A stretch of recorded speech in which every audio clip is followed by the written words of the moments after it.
सास is to आज पढ़ेंगे। चलो ठीक है पढ़ते हैं। ट्विस्ट है आज हम प्रश्न पढ़ेंगे नहीं।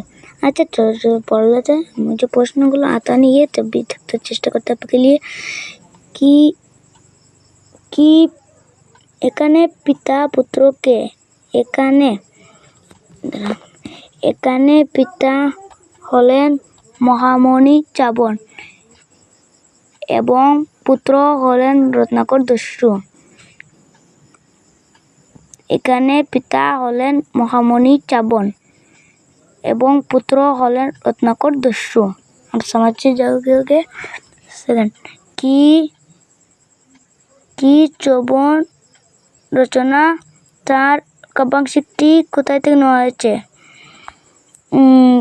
কাব্যাংশিক কৃতিবা রচনা বাংলা